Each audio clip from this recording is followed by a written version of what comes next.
Hare Krishna. Sometimes the restless mind deceives us and creates the illusion that no one is watching us, leading us to act carelessly. Although Lord Krishna has declared that he is all-pervading, we are unable to develop unshakable faith in this truth.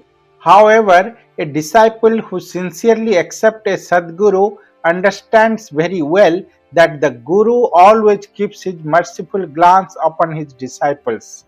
It does not matter whether the Guru is physically present before the disciple or not. His divine vision remains fixed upon them at all times. Yet many disciples think that no one is watching them, and thus they may become entangled in the fleeting impulses of the mind. Today we present a profound pastime of Srila Gour Govinda Swami Maharaja, a narration that will shatter this illusion. This divine incident will demonstrate that the presence and awareness of a true saint and guru are not limited, but all-pervading and all-knowing. The incident took place in 1991. His Grace Dina Chaitanya Prabhu was passing along the national highway when his eyes fell upon a temple that was nearly complete. From the road itself he saw that a sadhu was seated in front of his bhajan kutir.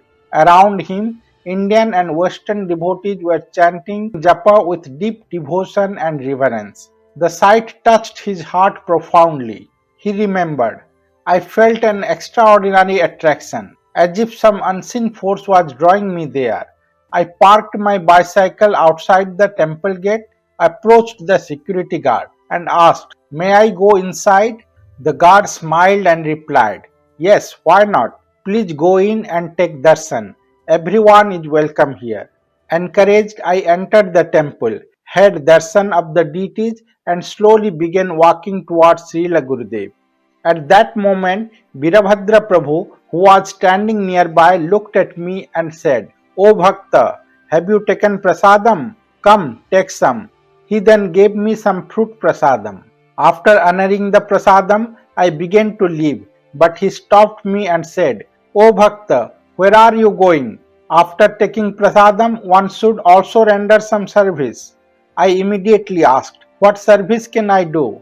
He assigned me the service of picking flowers from the temple garden. After completing the service, Sadhu Baba, who was serving as Srila Gurudeva's attendant, approached me affectionately and gave me more prasadam, chidwa and dalma. I honored the prasadam with great satisfaction. Then out of curiosity I asked, Who is that elderly man around whom all the devotees have gathered?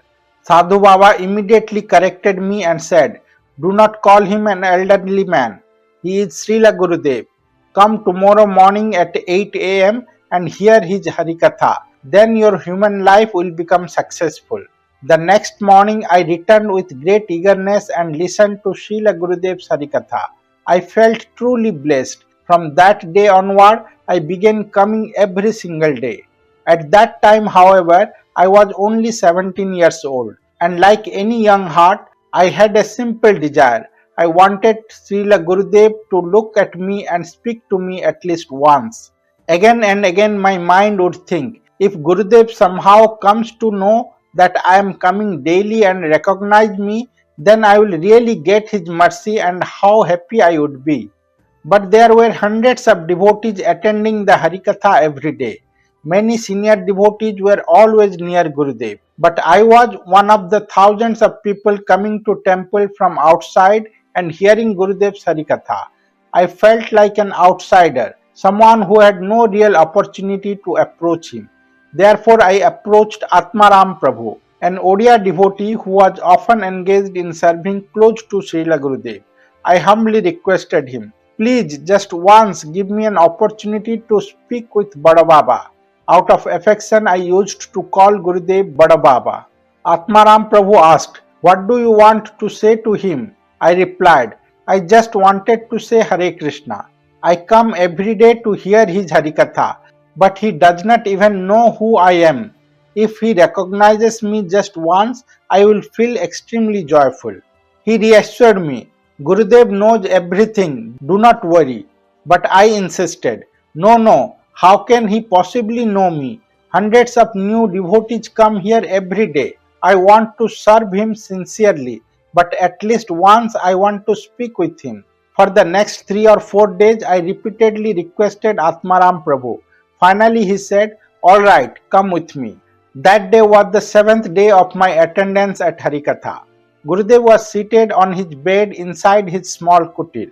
Atmaram Prabhu respectfully said, "Gurudev, this boy wants to speak with his Bada Baba."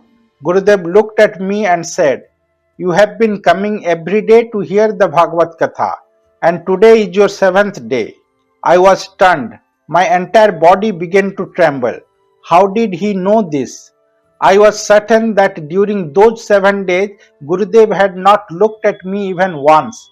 I had always looked toward him, but I never saw him glance in my direction. I had thought that today was the first time he was seeing me, but I was wrong. The truth was that I was seeing him for the first time, but he had been seeing me for all 7 days. In that moment, I realized that Gurudev was not an ordinary person. He was beyond material vision. I had met many people in my life, but this was something entirely different. This was the first real meeting of my life with my Guru. At that very moment, I surrendered my entire existence at his lotus feet. Then Gurudev said, "Come every day, do not give this up. Take prasadam here and render some service." I had no strength other than to obey him. From that day onward, I did exactly what he desired. Lord Sri Krishna declares in the Bhagavad Gita, "Sarvatah panipadam tat sarvatokh siro mukham." The Supreme Lord has his hands and legs everywhere. His eyes, heads, and faces are in all directions. He pervades the entire universe. This verse reveals the truth that the Lord is all-pervading. He sees our every action. Similarly, the Guru, as the representative of the Lord, is always present.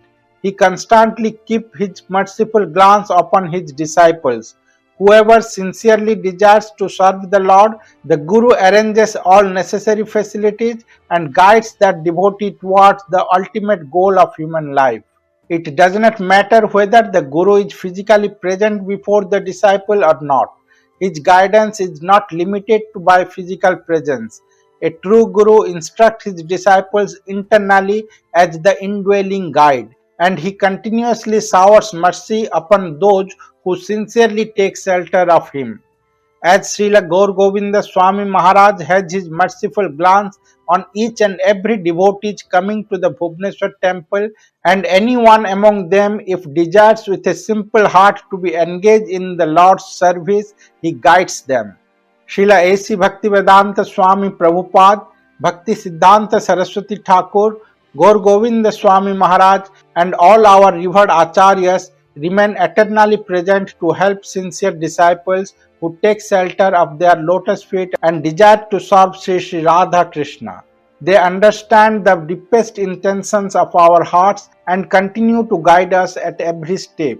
When Srila Bhakti Siddhanta Saraswati Thakur faced immense challenges in his preaching mission, he prayed deeply. As a result, all our previous acharyas, including the Goswamis and the Panchatattvas, bestowed their mercy upon him. Empowered by that divine grace, he fearlessly preached the message of Chaitanya Mahaprabhu and established 64 Gaudiya Maths temples, spreading Vaishnava Dharma widely. Similarly, when A.C. Bhaktivedanta Swami Prabhupada struggled in Vrindavan at the Radha Damodar temple, he received the mercy of Śrīla Rupa Goswami, his Guru Maharaj, and all the previous acharyas. By their blessings, he successfully fulfilled the mission of Chaitanya Mahaprabhu and spread Krishna consciousness throughout the world.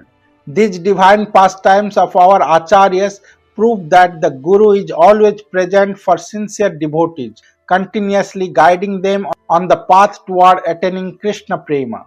Even if we cannot see them with our material eyes, Srila Prabhupada and Srila Gour Govinda Swami Maharaj Gurudev are always with us, helping all those who sincerely take shelter of them and seek their guidance. Hare Krishna.